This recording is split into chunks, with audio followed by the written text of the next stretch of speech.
ऐसे कई सारे ट्रांसक्रिप्शन फैक्टर्स होते हैं। जैसे हमने प्रोकैरियोट्स में ट्रांसक्रिप्शन पढ़ा था तो हमने उसमें इनिशिएशन देखा था। आप लोग ये अज्यूम करके चलना कि जो भी हम ट्रांसक्रिप्शन पढ़ रहे हैं वो लाइक प्रोकैरियोट्स के जैसे ही है, वही डीएनए स्ट्रैंड है, वही अपस्ट्रीम रीजन है, वही डाउन स्ट्रीम रीजन है, इनिशिएशन साइट वही है ना, टर्मिनेशन साइट वही है, बस कुछ कुछ थोड़ा थोड़ा मॉडिफिकेशन है, थोड़ी थोड़ी कॉम्प्लेक्सिटी है, अदरवाइज़ कुछ भी नहीं है। ठीक है, तो जो हमने प्रोकैरियोट्स में एक चीज़ पढ़ी थी कि हमारा जो इनिशिएशन साइट होती है, मतलब जहाँ पे हमारा स्टार्ट होना होता है ट्रांसक्रिप्शन, उसके पहले हमारा प्रमोटर रीजन होता है, मतलब प्रमोट करता है जो हमारे ट्रांसक्रिप्शन को। उस प्रमोटर रीजन को कौन रिकॉग्नाइज करता था? सिग्मा फैक्टर रिकॉग्नाइज करता था उस रीजन को। तो ट्रांसक्रिप्शन प्रोकैरियोट्स में ये था कि वो सिग्मा फैक्टर इनिशिएट करता था या प्रमोटर रीजन को रिकॉग्नाइज करता था, जिससे आरएनए पॉलीमरेज उधर बाइंड होता था और आगे की प्रोसेस हमारी कंटिन्यूस होती थी या कंटिन्यू होती थी। ठीक है, पर हमारा यहाँ जो है यूकैरियोट्स में क्या होता है, कुछ इनिशिएशन फैक्टर्स होते हैं जो ज़रूरी होते हैं, प्रोमोटर रीजन को रिकॉग्नाइज करने के लिए। ठीक है, तो उनको जनरली हम क्या बोलते हैं? General transcription factor. यहाँ पे हमारा आरएनए पॉलीमरेज प्रमोटर को रिकॉग्नाइज नहीं करता है यहाँ पे। ठीक है, तो उनको हम बोलते हैं जनरल ट्रांसक्रिप्शन फैक्टर। जैसे अब जैसे ये हमारा डीएनए स्ट्रैंड है, ये हमारा डीएनए का डबल स्ट्रैंडेड रीजन है। ठीक है, तो ये हमारा प्रमोटर रीजन है, ये प्रमोटर रीजन है, ये प्रमोटर रीजन है। यहाँ पे हमारा जो ट्रांसक्रिप्शन फैक्टर होगा, जो हमारा जनरल ट्रांसक्रिप्शन फैक्टर्स होंगे, उधर हमारे सिग्मा फैक्टर थे प्रोकैरियोट्स में। यूकैरियोट्स में क्या है?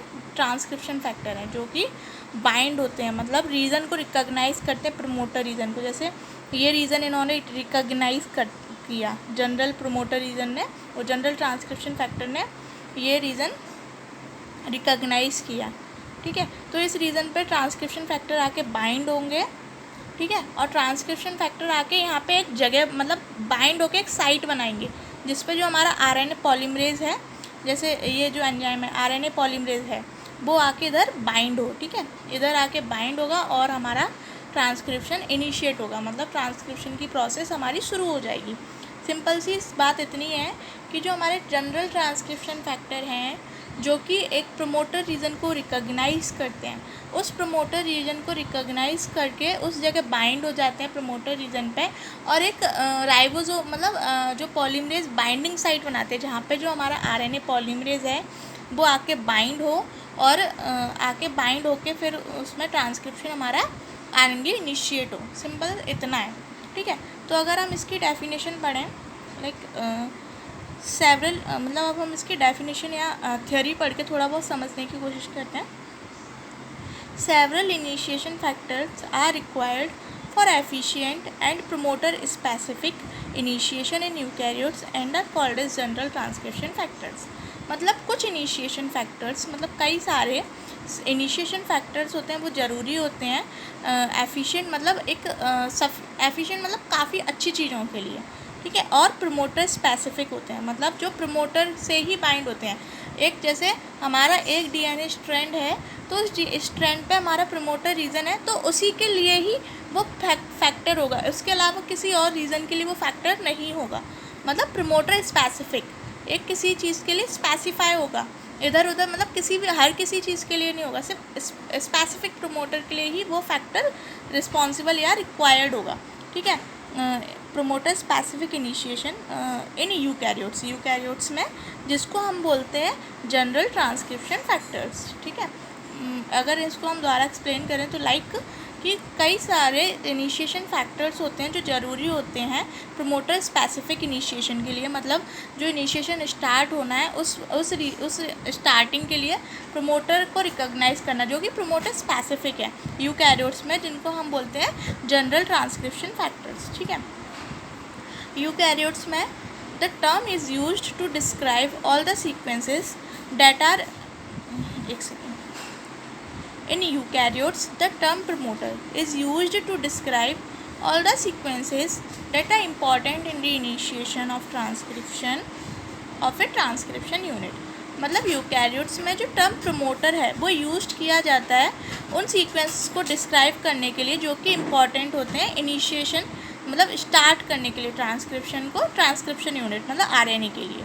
ठीक है, अगर इसको एक और मतलब एक्सप्लेन करें कि जैसे यूकैरियोट्स में जो हमारा प्रमोटर है मतलब प्रमोटर रीज़न है या प्रमोटर सीक्वेंस है वो इसलिए यूज किए जाते हैं या उनको इसीलिए डिस्क्राइब किया जाता है जिससे वो मतलब इनिशिएशन मतलब इसलिए डिस्क्राइब किया जाता है क्योंकि वो इम्पॉर्टेंट होते हैं हमारे ट्रांसक्रिप्शन की इनिशिएशन के लिए मतलब ट्रांसक्रिप्शन की स्टार्टिंग के लिए।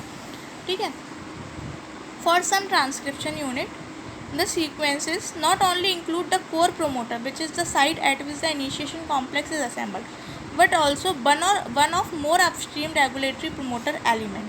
मतलब कुछ ट्रांसक्रिप्शन यूनिट में मतलब जैसे हर आरएनए में नहीं, जैसे एक डीएनए है जो कि आरआरएनए सिंथेसिस कर रहा है या डीएनए है जो टीआरएनए सिंथेसिस कर रहा है, तो क्या होता है ये अलग अलग डीएनए स्ट्रैंड्स में बनते हैं। अपने में कितनी सारी सेल्स होती हैं, हर डीएनए में अलग अलग बनती हैं। ठीक है, तो कुछ ट्रांसक्रिप्शन यूनिट मतलब कुछ मतलब जहाँ पर आरएनए सिंथेसाइज हो रहा है उधर क्या होता है वो मतलब उन ट्रांसक्रिप्शन यूनिट में जो सीक्वेंस होता है वो हमेशा कोर प्रमोटर नहीं होता जो कि इनिशिएशन कॉम्प्लेक्स के लिए की साइट है, लेकिन कभी कभी वो अपस्ट्रीम रेगुलेटरी प्रमोटर एलिमेंट भी होते हैं। मतलब जैसे कि ऐसे समझ सकते हो कि जैसे हमारा कोई एक डीएनए स्ट्रैंड है मतलब ट्रांसक्रिप्शन यूनिट में हमारे प्रमोटर रीजन प्रेजेंट होता है। ठीक है, जहाँ पे मतलब प्रमोटर रीजन है, प्रमोट कर रहा है जो हमारे ट्रांसक्रिप्शन को इनिशिएट कर रहा है। ठीक है, उस ट्रांसक्रिप्शन यूनिट में हमारा प्रमोटर रीजन है, लेकिन वो प्रमोटर रीजन कभी कभी अपस्ट्रीम रेगुलेटरी प्रमोटर एलिमेंट भी होते हैं। लाइक ऐसे समझो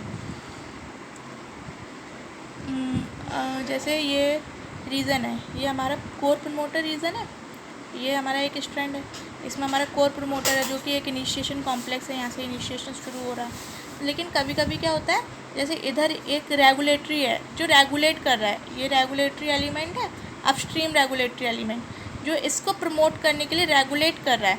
ये रेगुलेटरी एलिमेंट जितने भी हैं ये इसको रेगुलेट कर रहे हैं। ठीक है, ये वाला जो सीक्वेंस है मतलब अपस्ट्रीम मतलब माइनस की साइड मतलब इनिशिएशन साइड के पहले।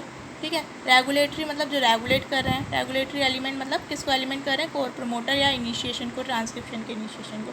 तो बस वही चीज़ बोल रहे हैं कि कभी कभी ट्रांसक्रिप्शन यूनिट में हमारे कोर प्रमोटर की जगह कोर प्रमोटर के साथ साथ रेगुलेटरी एलिमेंट्स भी प्रेजेंट होते हैं जो कि हमारे रेगुलेट करते हैं किसको, इनिशिएशन को या ट्रांसक्रिप्शन की स्टार्टिंग को रेगुलेट करते हैं। तो बस यही चीज़ है इसमें। फॉर सम ट्रांसक्रिप्शन यूनिट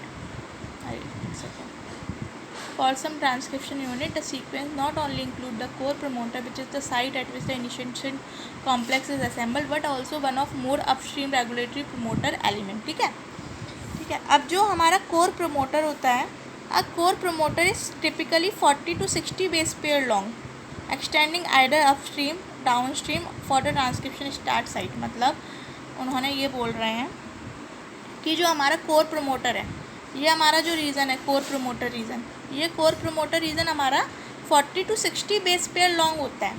मतलब जिसमें हमारे जो नाइट्रोजिनस एडेनिन, ग्वानिन, साइटोसिन मतलब वो 40 to 60 नंबर तक वैरी करते हैं। तो कभी कभी क्या होता है जो ये हमारा कोर प्रमोटर रीज़न होता है वो अपस्ट्रीम भी प्रेजेंट होता है और डाउन स्ट्रीम भी प्रेजेंट होता है, मतलब दोनों साइड प्रेजेंट होता है। जैसे इसमें मैंने एग्जाम्पल दिया हुआ है, एक सेकेंड, ये वाला डायग्राम है। हाँ, जैसे इसमें ये देखो, ये हमारा प्रमोटर रीज़न है, कोर प्रमोटर रीज़न एलिमेंट है जिसमें इधर भी है, इस साइड मतलब ये इनिशिएशन साइड के पहले अपस्ट्रीम रीजन में भी है और इस साइड भी है डाउन स्ट्रीम रीजन में। तो ये चीज़ ये एक्सप्लेन कर रहे हैं। ठीक है, ये चीज़ इन्होंने बोली। अब बस इतना ही। ठीक है, आज के लिए इनिशिएशन हम नेक्स्ट वीडियो में डिस्कस करेंगे।